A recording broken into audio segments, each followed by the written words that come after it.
AC బస్సుల్లో ఎక్కడికి పోవాలన్నా ఉచిత ప్రయాణ సౌకర్యం ఆడబిడ్డలకు అరేంజ్ చేస్తాం. ఇందులో ఏ కండిషన్స్ అయినా పెట్టారా నేను అడుగుతూ ఉన్నాను. అలాగే తీసుకుంటే టీడీపీ జనసేన ఉమ్మడిగా యాడ్స్ ఇవ్వడం జరిగింది. ఆ యాడ్స్ కూడా మీకు చూపిస్తాను. భర్తకు ఒక కప్పు టీ కూడా ఇవ్వాలని అంత బిజీయా? ఏం రాస్తున్నావు? మనం మొక్కులు తీర్చాలండి. ఆ యాత్రకు లిస్ట్ ప్రిపేర్ చేస్తున్నా. 5 సంవత్సరాల నుంచి అడుగుతున్నాం తీసుకెళ్ళండి అని. వీటన్నిటికంటే ఖర్చుకి నా దగ్గర డబ్బులు లేవమ్మా. మన పరిస్థితి నాకు తెలీదా అండి, కానీ మీరు ఒక పని చేస్తే మన ఖర్చు నుంచి సగం తగ్గించుకోవచ్చు. ఎలా? వచ్చే ఎన్నికల్లో గాజు గ్లాస్ కి ఓటు వేయండి. వేస్తే జూన్ 4న జనసేన, టీడీపీ, బీజేపీ కూటమి ప్రభుత్వం రాగానే మహిళలకు రాష్ట్రంలో ఎక్కడికి వెళ్ళినా బస్సు ప్రయాణం ఉచితం. మేము ఎక్కడికి వెళ్ళినా స్వేచ్ఛగా వెళ్ళొచ్చు. నిజమా? నిజంగా నిజమండి. మన భారంలో సగం తగ్గుతుంది అంటే ఈసారి నా ఓటు ఖచ్చితంగా గాజు గ్లాస్కి. జనసేన, టీడీపీ, బీజేపీ కూటమికి.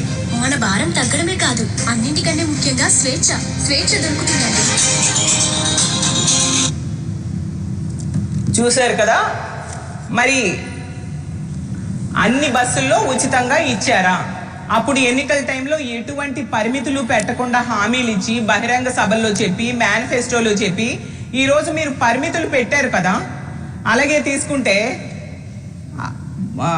పుణ్యక్షేత్రాలు మొక్కులు తీరాలి అంటే జనసేన, బీజేపీ, టీడీపీ ఈ కూటమికి ఓటేస్తే జూన్ 4వ తేదీ నుంచే మొక్కులన్నీ కూడా తీరిపోతాయి అని చెప్పారు.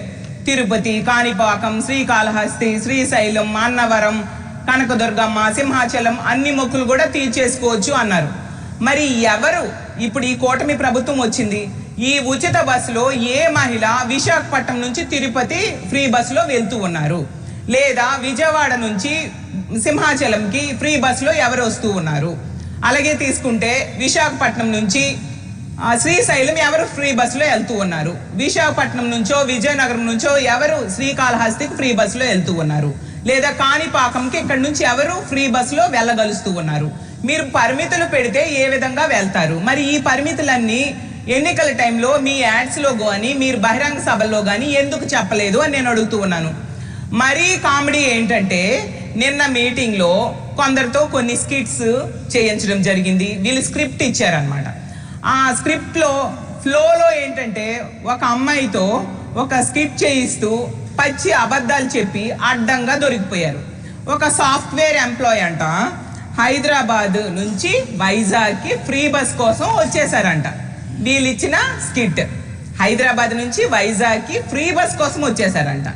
వీళ్ళు స్కిట్లో ఎలా అడ్డంగా దొరికిపోయారు అంటే, మరి నేను ఒకటే అడుగుతూ ఉన్నాను చంద్రబాబు నాయుడు గారికి, ఈ ఫ్రీ బస్ అనేది ఇక్కడ కాదు, దీనికంటే ముందే తెలంగాణలో ఫ్రీ బస్ ఏర్పాటు చేయడం జరిగింది.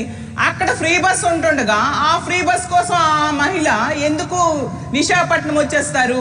అక్కడ పచ్చి అబద్ధమని అర్థమైపోయింది. అలాగేనంట ఆవిడంట రోజుని ఫ్రీ బస్లో విజయనగరం అమ్మాయి అనమాట. ఆవిడ విజయనగరం నుంచి వైజాగ్ ఫ్రీ బస్లో వస్తూ ఉంటారట. ఆవిడ సాఫ్ట్వేర్ ఎంప్లాయ్. అయితే నాకు ఒక డౌట్ వచ్చింది అనమాట. ఇందులో వీళ్ళు ఒక లాజిక్ మిస్ అయ్యారు. విజయనగరం నుంచి విశాఖపట్నంకి వెళ్ళే సూపర్ లగ్జరీ బస్సులో ఫ్రీ బస్ ఉందా?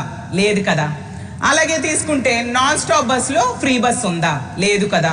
అలాగే ఏసీ బస్సులో ఏమైనా ఫ్రీ బస్ ఉందా? అది కూడా లేదు. మరి సాఫ్ట్వేర్ ఎంప్లాయీ అమ్మాయి విజయనగరం నుంచి వైజాగ్కి పల్లె వెలుగు బస్సులో వస్తుందా? లేదంటే అల్ట్రా పల్లె వెలుగు బస్సులో వస్తుందా?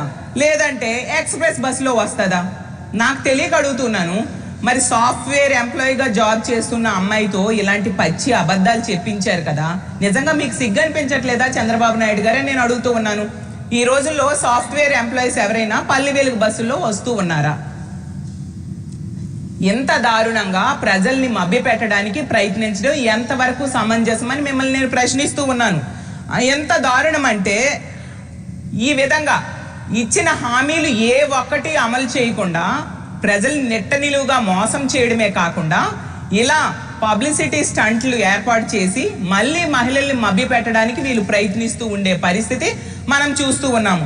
వీటన్నిటికి తోడు వీళ్ళు ఇంకోటి కూడా నిన్న మహిళలను అవమానిస్తూ చంద్రబాబు నాయుడు గారు చెప్పారు. మహిళలంట 2000 తీసుకుని ప్రలోభాలకు ఓట్లేస్తున్నారట. ఎంత దారుణంగా మహిళల్ని కించపరిచారో ఆ మాటలు చూస్తే అర్థమవుతుంది కదా. అసలు ఈ ఓటుకు నోటు అనే కాన్సెప్ట్ని తీసుకొచ్చింది ఎవరు? చంద్రబాబు నాయుడు గారు కాదా అని నేను అడుగుతూ ఉన్నాను. గతంలో ఉమ్మడి ఆంధ్రప్రదేశ్గా ఉన్న టైంలో రాష్ట్రం విడిపోయాక